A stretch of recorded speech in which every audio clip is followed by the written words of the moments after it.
Hello, everyone. Welcome to Homemakers Radio. I hope you get a lot done while you're listening today, and I hope that you will click the link in the description below the channel and go and listen to this on the post on which I have embedded it so that you can see the summarization and a few pictures around my home, the manse.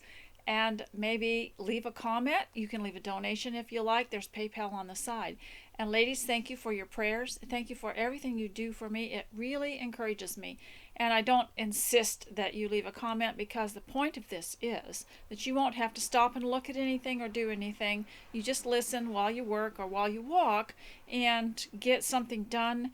And you don't have to watch. I have so many favorite channels I watch, but you have to stop and look and see how they're doing stuff. And I mean, it's nice to have a cooking video and an exercise video, but it entails stopping and watching, and it's always nice to listen to something, and I do have things I like to listen to as well.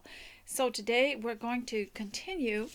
This is the third video and episode of handling the stress in the home when it comes along. I know every family in the world has probably found something that just knocked them over that they didn't expect, and it could be something to do with the politics, or it could be something from outside family, that extended family. It could be from within the home. And I'm reminded a lot of Lydia in Pride and Prejudice and how distressed Mrs. Bennet was. And of course, in the movies, it was just exaggerated. And I believe that Jane Austen probably used it in a comedic way, but it probably hurt pretty bad when Lydia ran away. And she was the youngest and only 15.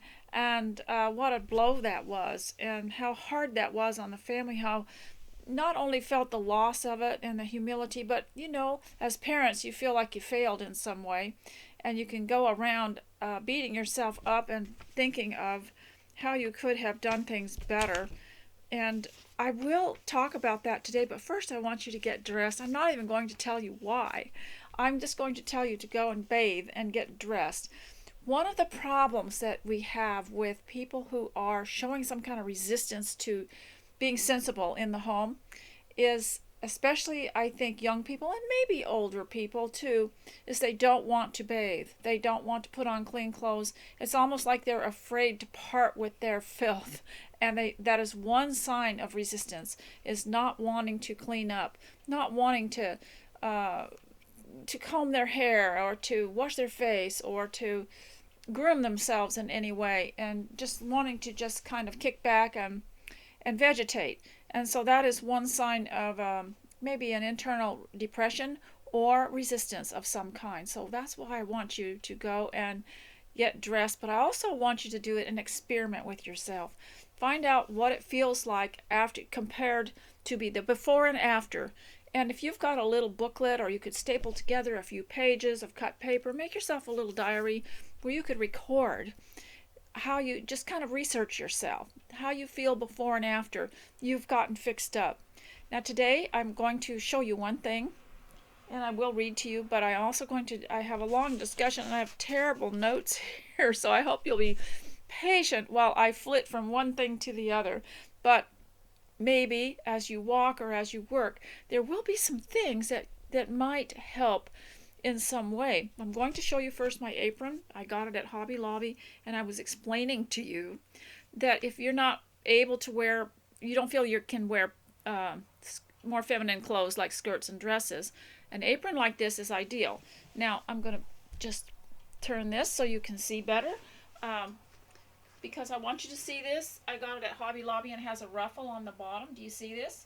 And it's so feminine, and also cut my head off here.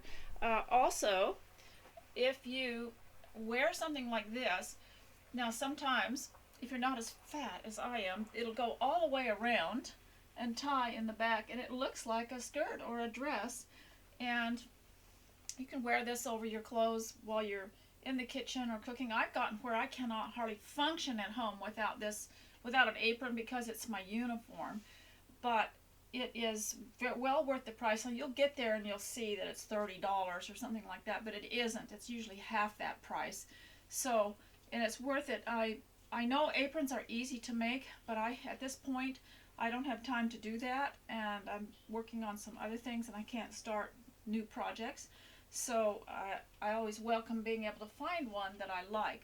So if you'll just pretend or imagine that this is a pair of black pants instead of a long straight skirt, you can see what it does, how it covers, and how beautiful.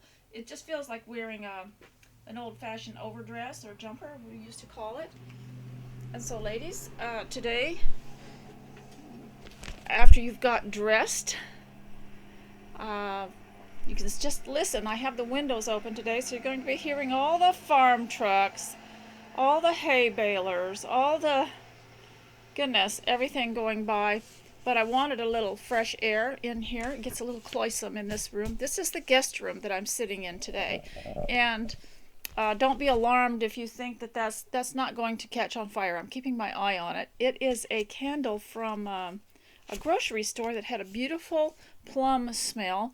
And I felt I needed something a little extra today, and I'll tell you about it in the next video. And I'm going to go ahead and label these number 1, number 2, and number 3, and the next one number 4, so that you'll know where to go. And I'll put them on a separate playlist for you, a separate subject. So let's get started on it. How a situation can be sudden: the death of a husband, the death of a child, the death of a parent, or which of course it never fades. It seems like, I just sometimes miss my mother so much, and my father too, and it's not like it's something you can forget about, and it will just always be with you. In fact, the Victorians were so sensitive about it that when they had the family photo taken, there was always a kind of an oval framed photo of the grandfather in the background on the wall, because they included him even though he was gone from the family, because he was part of the family and they loved him and they missed him. And I think also that it also meant that his values were their values. And so this is just something that we can't put away. And that people that are thoughtless and just don't understand it will say things like, well, you should get over it by now. But I think that the best thing to do is to do something. And first of all, getting dressed helps. And also, it interferes. If you've had a sudden blow with someone who has just done some very puzzling things and shocked you so bad and just left the sensible way of living and just left it and gone into something very destructive that also debilitates the rest of the family, it can be very disturbing, and you'll find yourself walking around without thinking and feeling blinded by it all, feeling stunned by it all, and not able to get anything done. And one lady talked to me recently, and she said, I wish that when this first began, she'd had a terrible blow with someone that she knew that had suddenly decided to do something that was extremely disturbing. And she said, I wish I had gone ahead and kept up with my laundry, because when I kind of came out of the shock and the fog, I looked and there it was all over the floor and everything, and she was used to keeping up with it, but it threw her so bad that she couldn't seem to keep her routine. So I would suggest that no matter how bad the blow is, even if there's a bomb blowing up behind your house, get up and do your laundry anyway.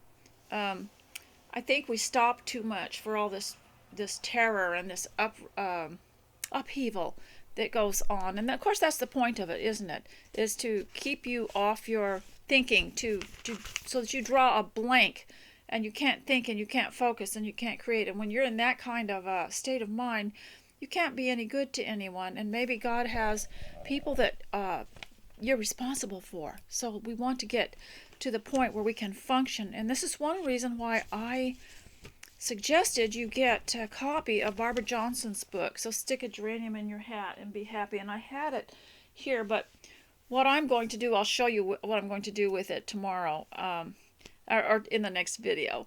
And pray that I get time to come back here and do this. I don't want to get behind in my laundry either, or my kitchen. And we're off of using for a while there, when there were more people around, we used paper plates every now and then just to kind of cut down on the amount of work in the kitchen, but we're back to using ordinary plates, and so I have to keep up with that, get the dishwasher loaded and everything. So the orderliness of the home, it's connected to the orderliness of your brain thoughts, of your brain, of your mind. And it can be it's like brain trauma when someone criticizes you, insults you, and this happens sometimes. Somebody will tell you that you are delusional or that you're insane. I don't know why they're throwing words like that, but everything that they say is possibly what's going to happen to them. And so you think about that. And don't be too upset when they say that, because they may be speaking out of an indoctrination. We'll talk about that in a little bit. But it's almost always puzzling to figure out the remarks and the bizarre behavior and attitudes that are coming from them. And so I want to tell you where it's coming from first. This might help, and that is, first of all, they are under the influence. We used to call this under the influence because in the old days the only drug that was really around was alcohol, and people that spoke when they were full of alcohol, it altered their minds and their thinking so badly that we would say they were under the influence when they said it. And that was how it was very simple, and there wasn't anything in those days there wasn't anything to send them to, to help them recover. And today, there are so many support groups for people who are out of order, aren't there? There's so many support groups. There's anger management classes, and there are alcoholics places you can go and recover, and people that have been on drugs. There's so much help for these people. And there used to be, I'm not sure there is anymore, divorce recovery classes, and people who've been betrayed, and all these things that you can go to. But for the home and for the mother and the wife, there hardly is anything, except I think the only thing that you can go to is for prayer. But there aren't these there's nothing in place that helps you with stuff like this, because it's so unexpected and there's no support for it. And that's why, even though you can get a lot of people to pray for you at first, they will fade out after a while and get tired of it when things don't improve, and it takes a long time sometimes, and you'll end up with just one person who even bothers, who cares. And that's why you have to have a right mind. And so this is the purpose of this video today, is to say a few things that will help you not be so slain by all of it, because it does take the life out of you. And I watched a video yesterday that was really important. I will put the link in here for you. It's only 5 minutes, and it's by Dr. Berg, and he had a video about how you could get rid of in 5 minutes some stress. And he started out by telling what stress does to your body, and how the body does need a certain amount of stress. We have to have it. It gives us ideas and energy and motivation. We have to have a little stress. Yes, we have to have. For me, the stress is the kitchen and the laundry room, and I can handle that because I can spell off from it. It's and I do get some relief from it. But when there's constant emotional stress, and they don't get any relief from it, and it's just one blow after the other, kind of like Job. His servants would come and tell him, "Oh, you've lost your land; it's gone, and your children have died, and your wife has died," and just it was on and on and on and on.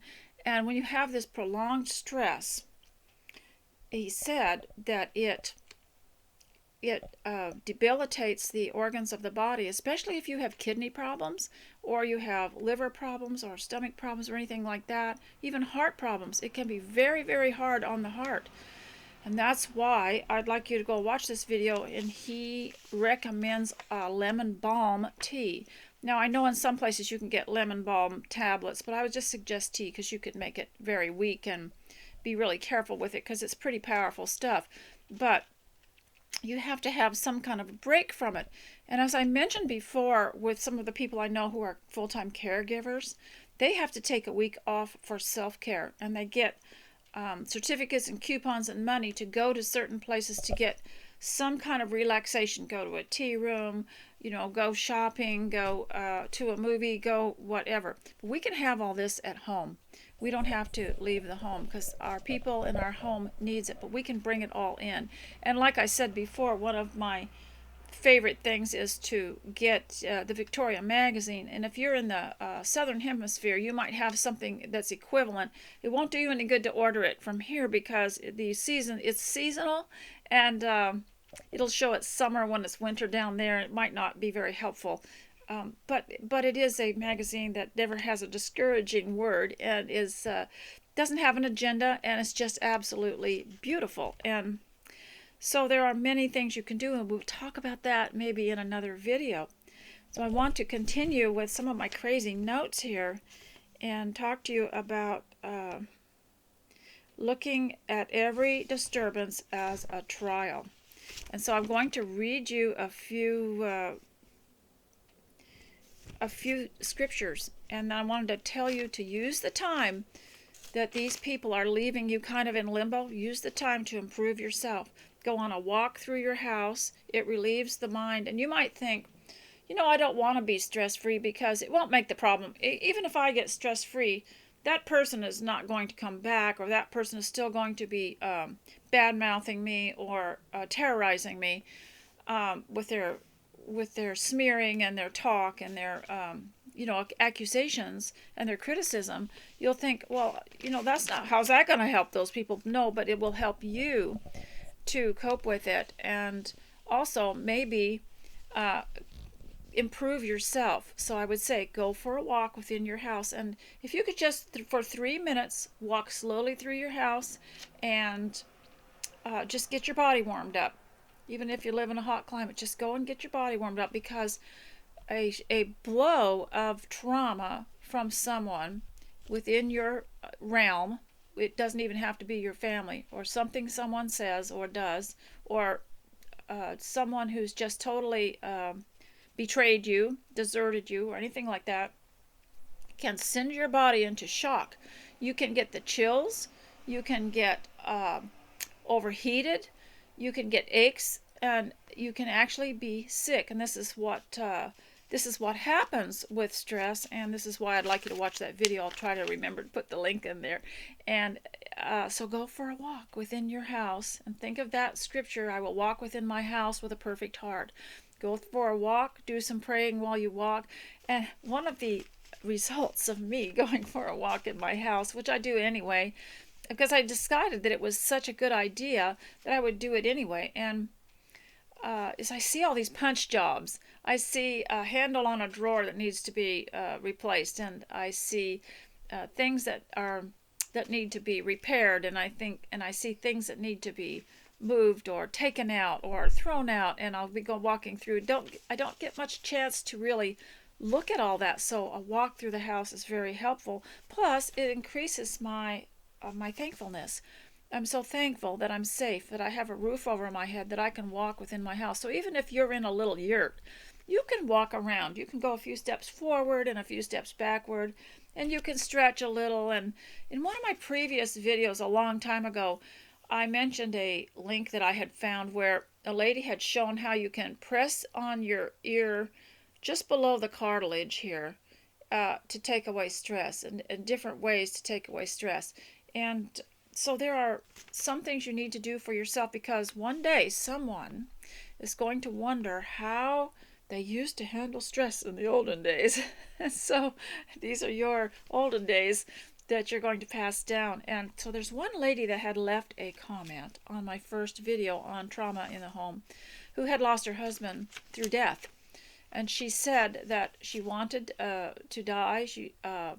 And then she'd wake up, and the nightmare was still there, and the horror is still there.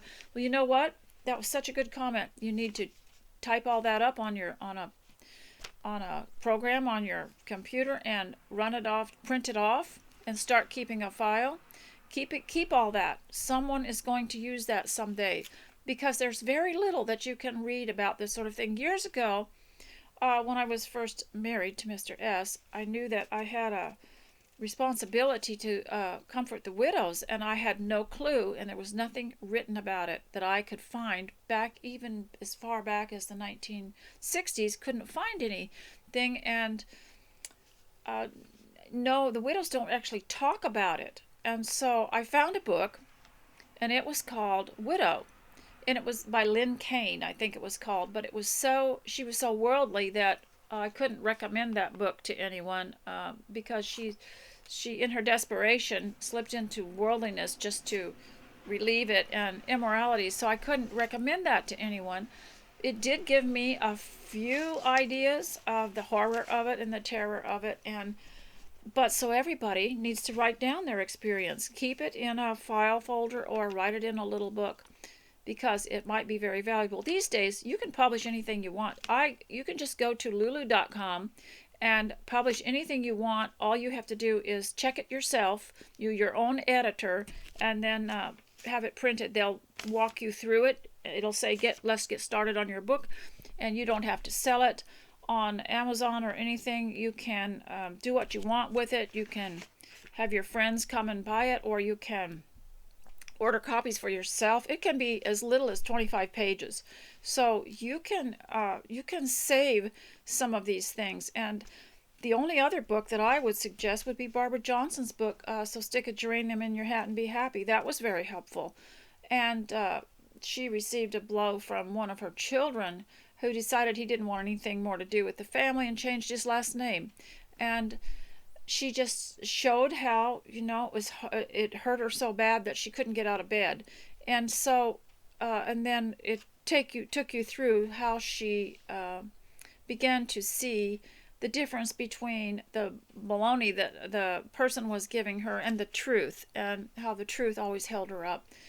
And that's the only other book that I can think of. So all of you, if you've got any kind of experience in this, just need to keep yourself a little diary on that subject and write down what's happening, what they've said to you, how you felt, what you said back, and what you have learned. And this is very helpful, and what you have done. Like tonight, I sat with the rest of my family, and I did this and I did that, and because you have to keep going, and sometimes people are so knocked over with these things. And it doesn't even have to be part of the family, but it can be a war. It can be being shut down and not being able to go anywhere. And I think a lot of people went through somewhat of a shock, and that their life could not be the same. Most of the people I know say they're having trouble sleeping these days.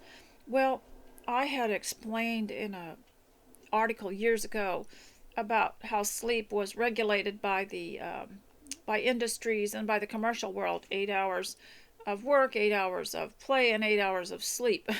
And that's 24 hours.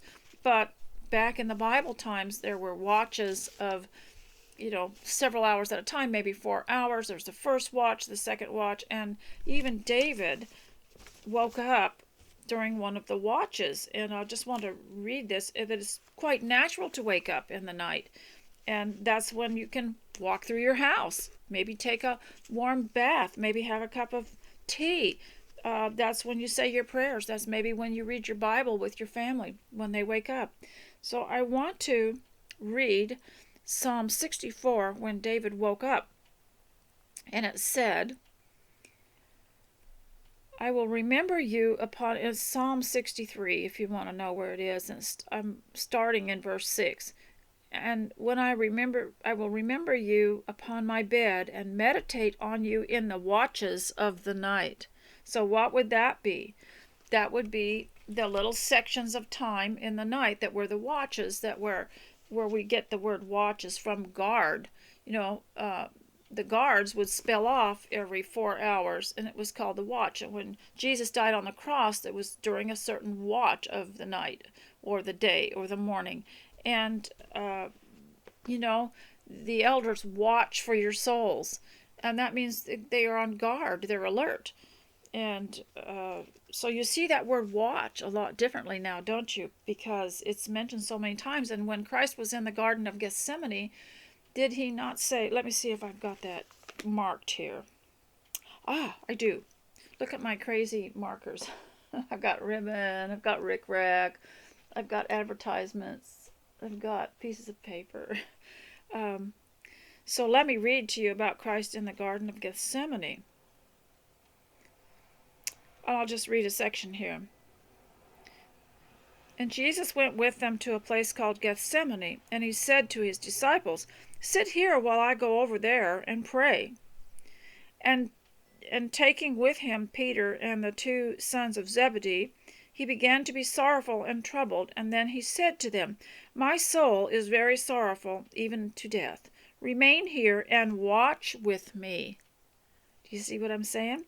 I mean, they weren't just looking at Jesus and watching him. It means to guard.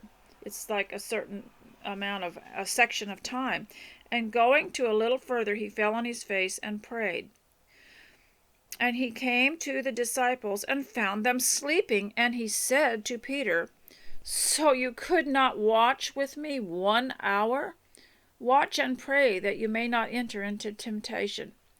Now we understand the word watch, and also connected with people not sleeping very well. They wake up in one of the watches of the night, and that's the time to pray. And we used to struggle with that because we thought if we didn't get that 8 hours of sleep in one fell swoop, that we would just be good for nothing the next day. But the fact is, because you're a homemaker, you're allowed to go lay down or sit in a chair and snooze a little bit. You're allowed to do that. And there are people in certain climates of the world that do sleep during the hottest hours of the day. They know better than to be out working. So sometimes this commercial world hasn't got it right, and they in a way have ruined our health. But let me just look at my notes here and see if I can make some sense of it.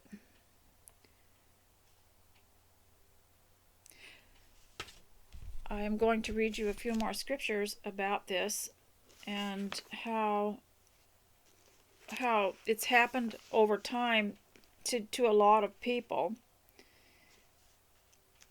So I read the one in Matthew to you. Now I'm going to read to you from Galatians 5. This is very interesting because it's about the unexpected person, whether it's a husband, whether it's a child, whether it's someone's wife. Some of the shocks, I have been a preacher's wife for 50 years, and some of the shocks that we have endured where someone we thought was doing really well, and we had just seen them the night before, and the next morning we found out that someone had just run off and decided to go gambling or something like that, and we were just shocked, and we didn't know. But a lot of people, they put on a look of Christianity, but they are, sometimes not as stable as we think they are, and this happens, and it is grievous, especially if there are people that loved them and that fellowshipped with them. And so it's not just people at home, it can be people anywhere. And so here's what Galatians says, talking to Christians. It happened almost from the start here. "You were running well. Who hindered you from obeying the truth? This persuasion is not from him who calls you. I have confidence in the Lord that you will take no other view, and the one who is troubling you will bear the penalty, whoever he is." That's comforting, isn't it? And David talked about the people that were misleading his son in rebellion, and he's prayed that God would let all their counsel seem as foolishness and come to nothing. So now I'm going to read from James because of the pain that a lot of women have endured through things like this, through turmoil at home. And it could be anything. It doesn't actually have to be a wayward child. It could be anything. "Count it all joy, my brothers, when you meet trials of various kinds, for you know that the testing of your faith produces steadfastness. And let steadfastness have its full effect, and you may be perfect and complete, lacking in nothing. Blessed is the man who remains steadfast under trial." Now, when it says man, it just means human beings, mankind. And so don't get messed up about that. I've had a lot of people that get really confused because it said man and not woman, but it just means human beings, mankind. Blessed is the man who remains steadfast under trial, for when he has stood the test, he will receive the crown of life, which God promised to those who love him. So this is really, really important because it can knock you over. So yes, we're all going to be knocked over temporarily, but most of us, like Anne of Green Gables, can get up and recover from it. And I think of David because his life was filled with this kind of sorrow, and all the Old Testament prophets had at least one person in their family that got drawn away. They were people, and they were just human beings. And so even the greatest teachers and preachers in the world might be confronted by something like this and be confused, but you have to realize these people are being drawn away, and there's someone else in the picture. There's someone else doing this to them and persuading them, and these people will bear the penalty of drawing them away. And remember what Jesus said, that if anyone caused these little ones to stumble, meaning Christians, that it'd be better if a weight were tied around their neck and they cast into the sea. That's how serious it is. So, but of course, this thinking is important, but it won't bring the person back. We're all looking for quick results, aren't we? And we want them back. So we will keep praying. That is the thing that is going to keep you alive too, is the prayers that keep you alive. And the prayers are like, remember the lady that went to the judge? Was it in one of Christ's parables, and begged over and over for a favor, and the judge said, just give it to her lest she wear me out with her asking. And so remember to do that and to pray often. So here's another good one, and it comes from 1 Peter 4 verse 12. Beloved, do not be surprised at the fiery trial when it comes upon you to test you, as though something strange were happening to you. So this is important because when they talked about fiery trial and fiery darts, I studied that one time, and there was a dart during the Roman times in the Roman army that was either on a spear or an arrow, but a dart that could be thrown, and it would burst into flame. And I imagine that would mean it was twice as lethal and twice as painful. So that's what a fiery dart, of some of the words that they say don't make sense. But as I said before, they are speaking out of their indoctrination, and they are speaking, let me just list some of the things they're speaking out of here.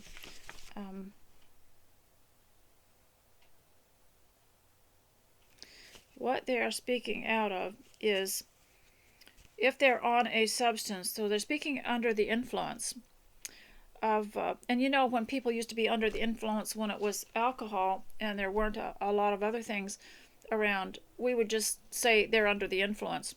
Well, they can still be under the influence of worldliness, of substances, of, different kinds of drugs, of personal destruction, of cults, and of friendships that are very powerful.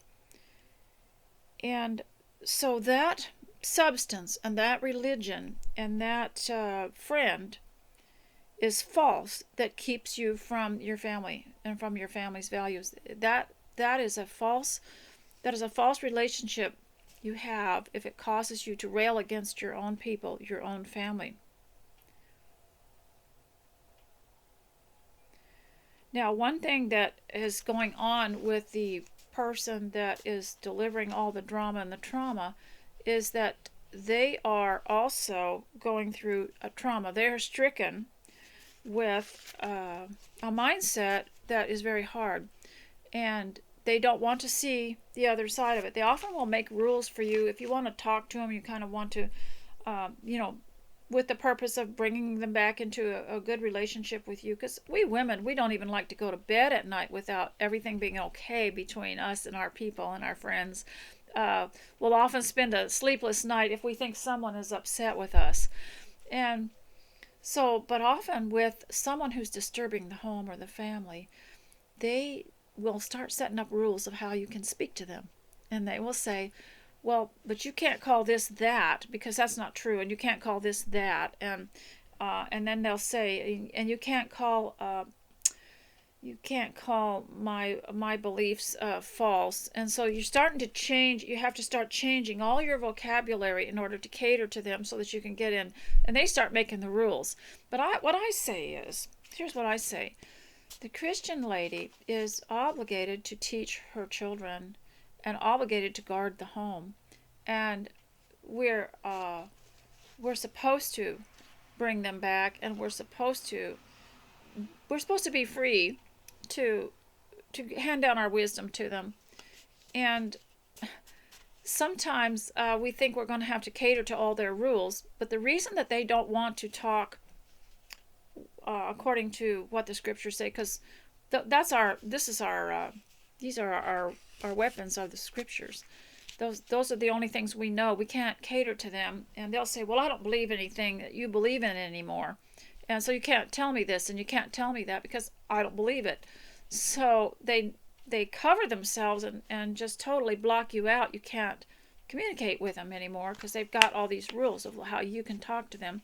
We need to turn that around. And I'll give you an example of something that is a problem with people who are in resistance. Is they don't want to bathe. They don't want to take a shower. They don't want to take care of themselves. I spoke to you about that in the beginning of this broadcast. And so they'll say, well, you're just a domineering mother, or you're just a domineering wife, or you're just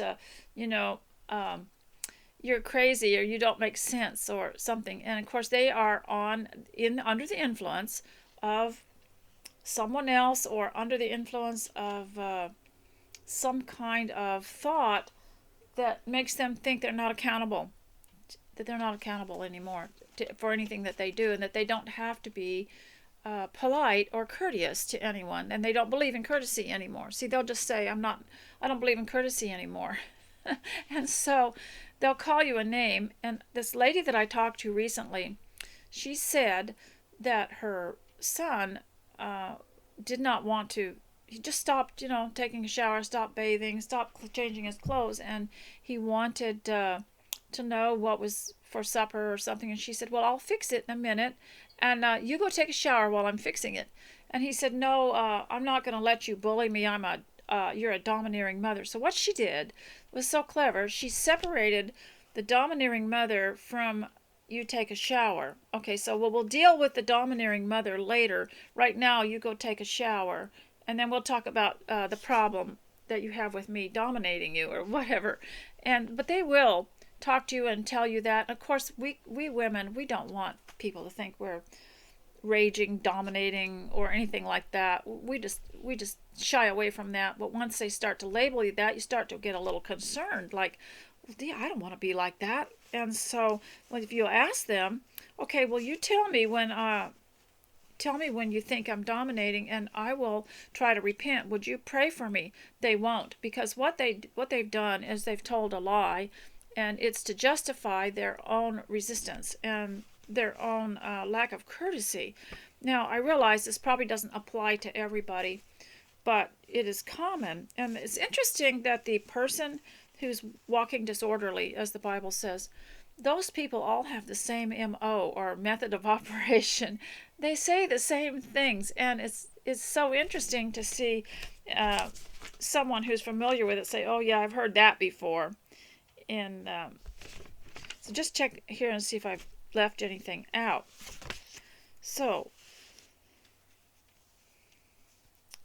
sometimes women at home get this eerie feeling. I used to call it creepy house syndrome. I don't know if I still want to call it that, but they just get this eerie feeling. It'll come like there's something that they've picked up on spiritually, and I think we're very spiritually sensitive and tuned in. And then they'll find out a few days later that someone has done something either behind their back or have talked about them or betrayed them in some way. And it could be that they're picking up on that. Now, I'm not sure how much we can actually detect, but sometimes, we are real sensitive. We can tell when our babies are just don't feel right. They look like they don't look good, and they feel sick. Uh, Maybe before the child knows they're sick, we kind of know because, and we also know when they're a little bit whiny, that they need more rest. We're just more sensitive to everything. We're more sensitive to smells, and we are more sensitive to sight and other things because we're paying attention to this. And one of the things that the powers that be have tried to do over time is send women to work, because once they're in the working place, there's no room for that sense and that sensibility and that absorbing the atmosphere of the home and detecting the mood of your children. It's all gone because they are on a rotation of um, just working like they're robots, and from a certain time of the day to the end of the day, and they just think only about what they're being told to do. And when they come home, they're exhausted, and too exhausted to detect a lot of things. And that's why I'm saying that being home is the best place we can be, because they're going to try to take that instinct away from us. And so this is one reason why we are so saddened and so sorrowful when there's someone in the family, whether it's a brother of ours or even a father and mother, that have kind of gone off the rails. And it can be so debilitating, and it's so sorrowful because this is part of our own, we've been a support structure for them. And you can always spend a lot of time feeling like a failure, and don't think you deserve to have success or that you even deserve to live. And I know one lady who said that something that happened to her shocked her so badly that she prayed to God that she wouldn't wake up the next morning, that she'd just quietly die in her sleep. And she was so upset, so disappointed when she woke up the next day. But she said that when that happened, she said, "Okay, Lord, what do you want me to do?" And she said it was just like God had said, "Well, finally, I got my attention." And then she got busy and did whatever she could find to do in her home.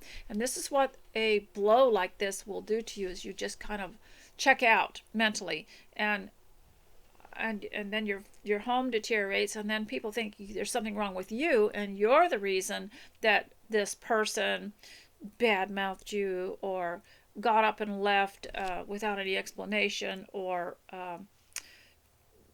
trashed his family, smeared his family, because you don't look like you are in control. So that's why I think that keeping house can be a great therapy. So we have to be on guard, and we have to be watchful, and we have to be alert. And even those of us who were, and many of you who were, still had some fallout with someone. They will always, because there's a war against the home, there's a war against the family. When I got married in the early 1970s, there was no congratulations around. It used to be, if you got married, all the shops had a certificate for you, or you could come in for a free meal to some restaurant. Back in the 50s and 60s, a newly married couple received a small gift from a store. I think it was to attract them to, take their business there, or a discount on something. And you get this box full of all these benefits if you got married. Well, when I got married in the 1970s, there was none of that, and there was no congratulations, nothing. And I mean, I'm talking about, in the weeks following the wedding and the marriage and getting your own home, there was no happiness about it. In fact, people would say, "Oh, you just got married. Well, why in the world did you do that?" Because there was an atmosphere in the society that was mocking it and trying to run it down. So there has been an attack on the home for a long time, and I guess we should always be on the alert for it, and tell the children that are left at home, or the people that are still together, to be on guard, and inform them what can happen and what might happen, and inform them that there are people about that are trying to lure them out of the home, and to convince them that they're unhappy and that they will be happier doing something else, but they're always using them. They really aren't any happier. When you think of these people that are bad mouthing you, or saying rude things to you, or trying to get you to live their lifestyle, you'll just notice they're not living in a nice house like you. They're not even in a nice trailer. They are not living by themselves and independent, and they're not, they're not able to take care of themselves, and they're financially poor, and there's many things, probably in poor health too. So also, the person that is arguing with you they try to stop you from saying certain things and using certain phrases with them, because they don't want to be touched by what you say. They don't want to be I had something here about their minds being darkened, and I don't know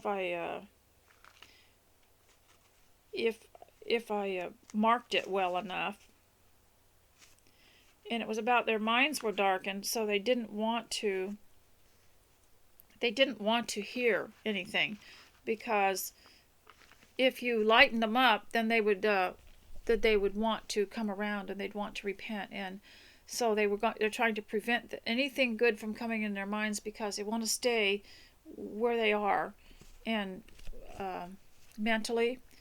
So they are under the influence of worldliness, of substances, of friends and people, personal destruction.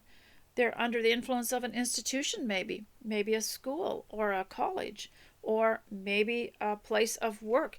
There's a lot of damage done to families in a workplace, because the work companions get together and start talking about their marriages and their families, and start philosophizing, and a lot of them have had broken homes, broken families, came from broken homes and broken families, and can influence someone, and so things that we think are normal, like sending a child to work. Let's say they're in their 20s, and it's time for them to get a job and everything. A lot of times we don't realize that sometimes the workplace pulls them away from their values, and they'll invite them to a party after work, and there's a bad influence there. And I know a man who's married and has quite a few children, and he's got a very good job. They're doing very well, and he's a professional. He has a profession, but from the very beginning of this profession, it depended on you being social with these people, and they would have parties. This workplace had parties, and he would refuse to go to them because they were drinking and other things too. So he chose instead to stay home with his family. And so it can be done. You can say no, but families are debilitated and under the influence of many things, including the workplace, including the colleges, including the schools, and also substances besides alcohol, and worldliness, and music.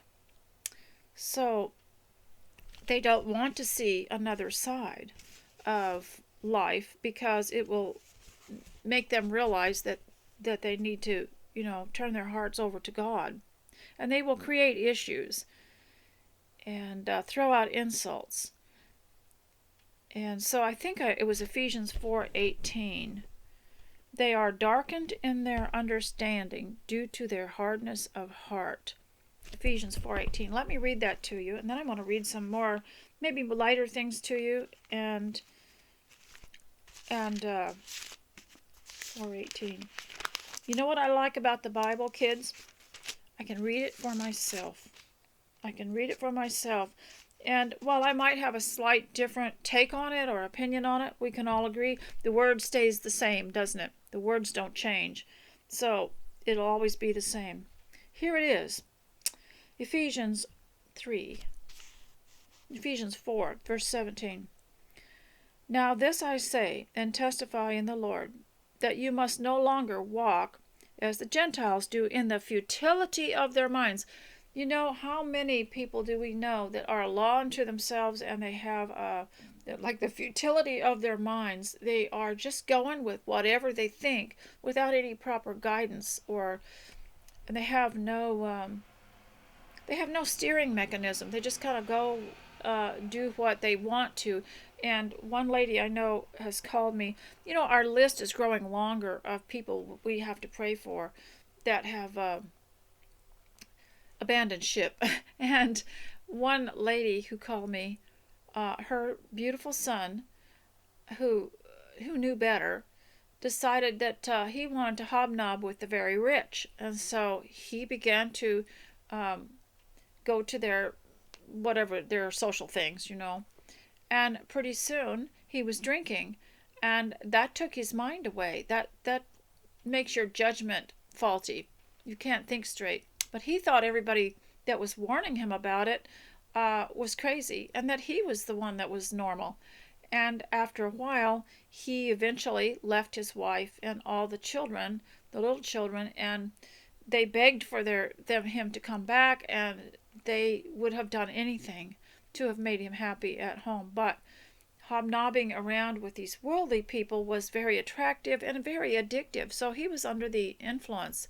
And so, but it can be such a blow to the family, and especially if it was if it was a betrayal, and the wife especially gave her life to serving and helping and making this person comfortable at home, when they're drawn away. And there was a scripture here about being drawn away. For when they are drawn away, it says. I'll try to find that and post that for you. And so now, let me just go over my notes real quick before I change on to another subject.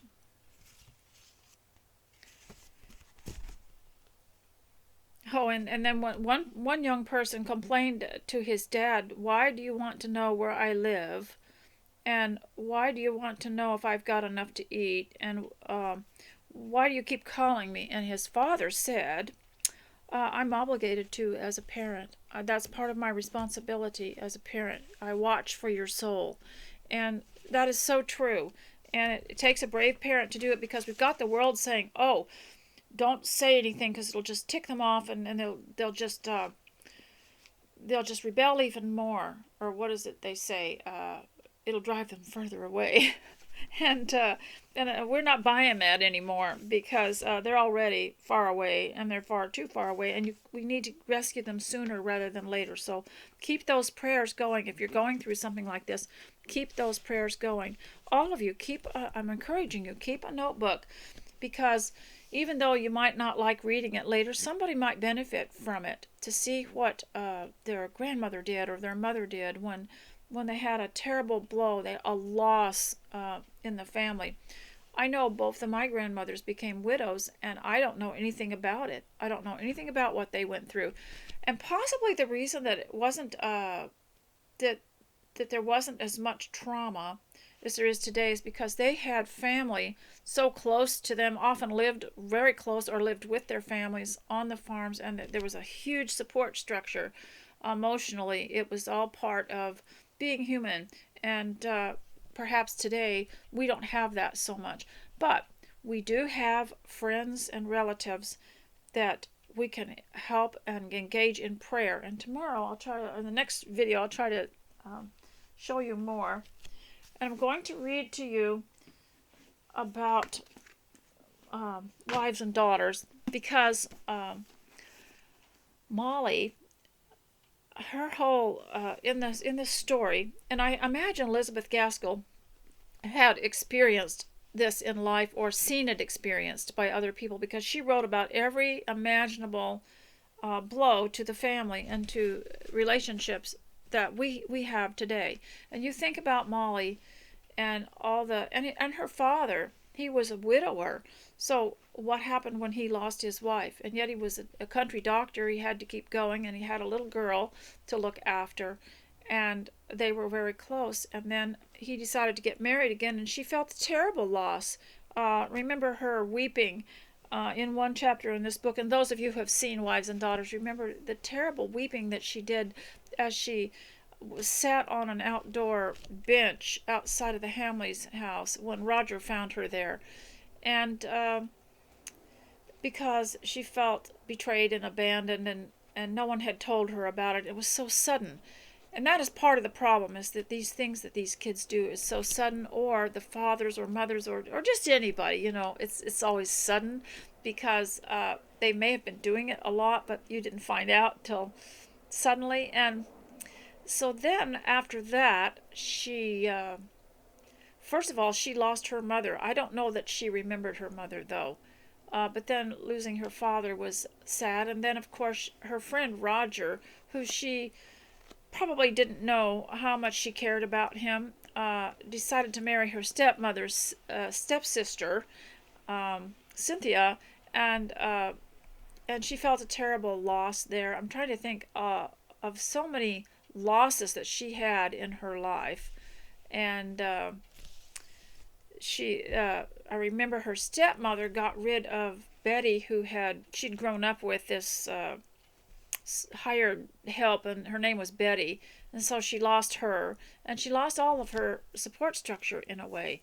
But this showed how she recovered, and I don't think she did it herself, and I think anyone going through that and coming out like Molly did it because of God's help.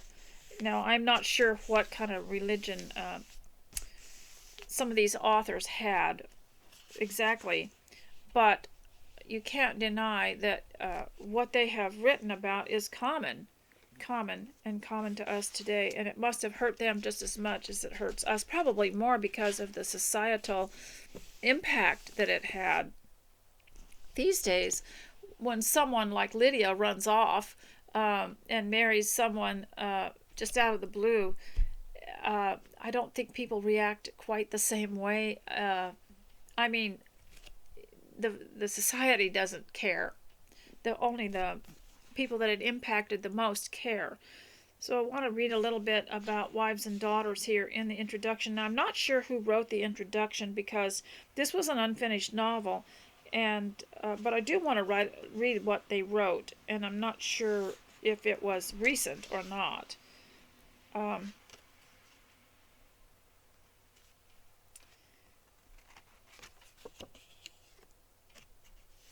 Okay.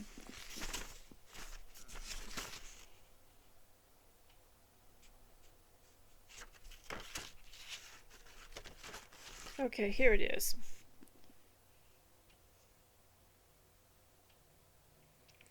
One of the many perceptive, analyzed relationships is that between Cynthia and Gibson, a surrogate father figure who touches a deep chord in her and for whose approval she longs. While Cynthia cherishes loving memories of her own father, Kirkpatrick the curate, who died when she was very young, she is well aware that to her mother, until Claire's remarriage, she was considered and treated not just as an encumbrance, but latterly as a rival. Hence her radical comment to Molly that, "I don't think love for one's mother quite comes by nature." The theme of parental rejection or loss is particularly powerful in Gaskell's work, and undoubtedly stems from the loss of her own mother and her father, very infrequent contact with his daughter after his wife's death, when Elizabeth was 1 year old and taken to Knutsford to be brought up by a maternal grandmother. In Molly Gibson's case, Gaskell links the issue of loss to that of being silent. Gaskell gives Molly perhaps the most strikingly strong and heartfelt language in the whole novel, and another of her rare images, when Molly is told by her father of his forthcoming remarriage, and is shattered by the loss of their close and loving relationship that this implies. She was afraid of saying anything lest the passion of anger, dislike, and indignation, whatever it was that was boiling up in her, should find vent in cries and screams, or worse, in raging words that could never be forgotten. It was as if the piece of solid ground on which she stood had broken from the shore, and she was drifting out to the infinite sea alone. Now, isn't that an interesting description? That is what people feel like when they've been betrayed, when someone has disturbed the home and disturbed the family. Now, you, as the homemaker, have the power to keep. If you can't think, and you see, the thing is, we're all emotional, aren't we? And when we clean a sink in the bathroom, we're doing it happily and with love. We want to clean the sink and make it look pretty and nice, and we're thinking about the family and how we're making this home into this wonderful inn and making it a delightful place to be. But when you've had a blow, you kind of become mechanical, and so you're going to have to do things anyway, even if you do it mechanically, because you're going to have to keep everything together and gather your family around you and tell them with what delight you see that the world has not spoiled them yet, and that what a great support they are for you, and how much you need them and depend on them, and how you'll always stand up for them and you'll always fight for them, and that you want to be sure that they can find ways to be content with the family and to do what is right, and that God will lead them in their future. And that's really important, because I think sometimes if there is a prodigal in your family, I know a woman who had a prodigal in her family, and she was so shocked and so worried about him that she forgot about a birthday that one of her kids was having the next day. She just totally forgot it. Her mind just went blank on it, because it saps you. It really does. So keep a notebook of things that are coming up that you need to do. Keep your birthday book if you've got one, and always look at the next page of your schedule book, and see what's happening. Because if you do get a sudden blow, like for instance, you remember the story called The Wife by Washington Irving, and I read that aloud to you one time.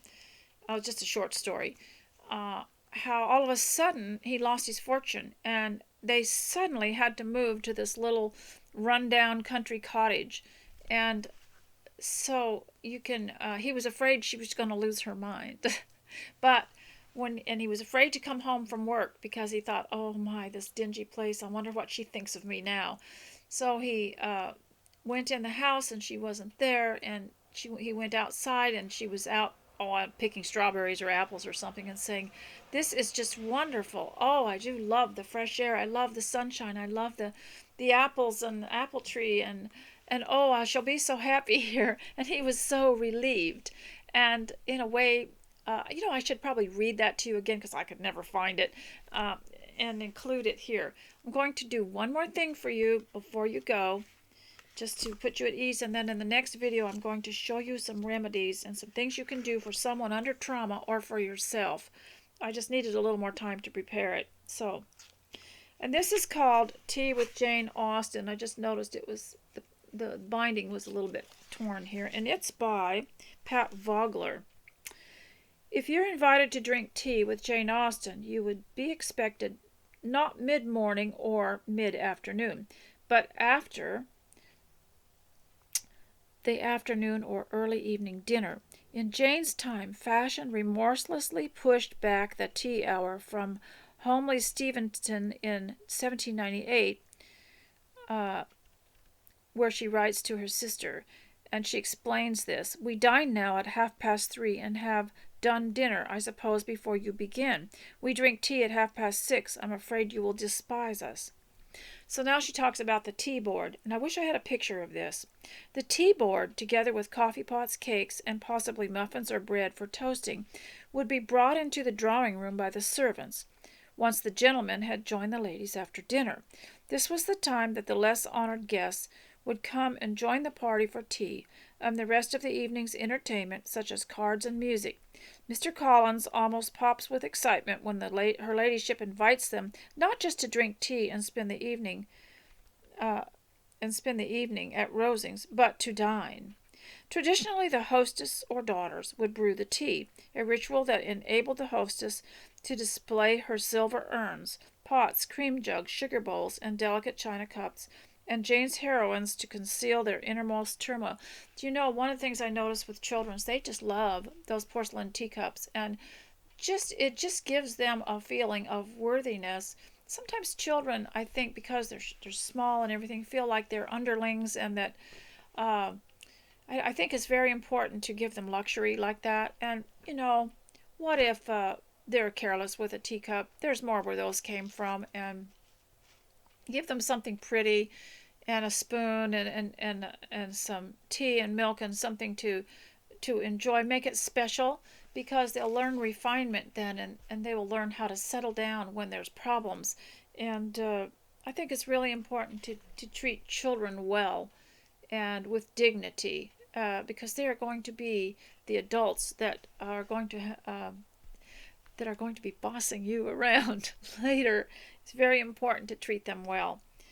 Traditionally, the hostess or daughters would brew the tea, and when the gentlemen finally dine at Longbourn at the end of Pride and Prejudice, Miss Bennet makes the tea, and Elizabeth, desperate to talk to Darcy, and enraged against herself for being so silly, hardly has patience to pour the coffee.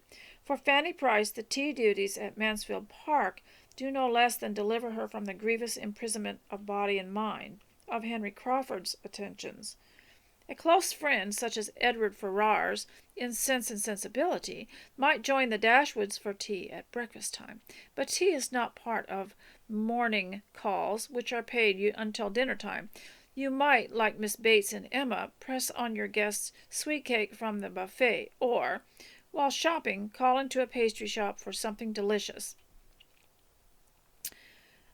Devour 6 ices, as does the beautiful Cassandra, written by a very youthful Jane. However, a respectable lady would avoid the coffee shops, which were still the preserve of men. And while I was reading this, I was thinking of how you and your children could write little stories about tea time and read them to each other.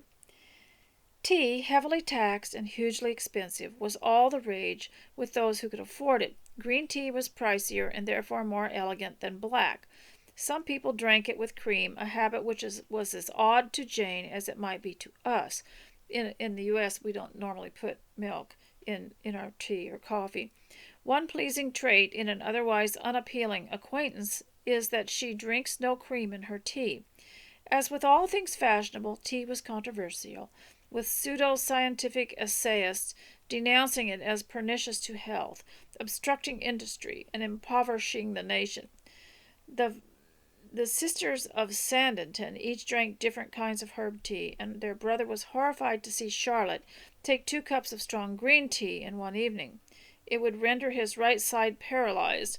Her heroine's arch response about those who have studied right sides and green tea scientifically is Jane's amused nod to this topical controversy about tea. What wasn't controversial is that the cakes, biscuits, muffins, tarts, and buns that were taken with tea were absolutely delicious. I hope you enjoy trying out the recipes in this book yourself, and so here's one of the pictures. So ladies, I hope that this has been edifying and helpful to you, and if not, maybe you could just get something done while you listen to my blather. But it's been good, eh? And I'll talk to you later, and so God bless you. Stay close to Christ. Bye.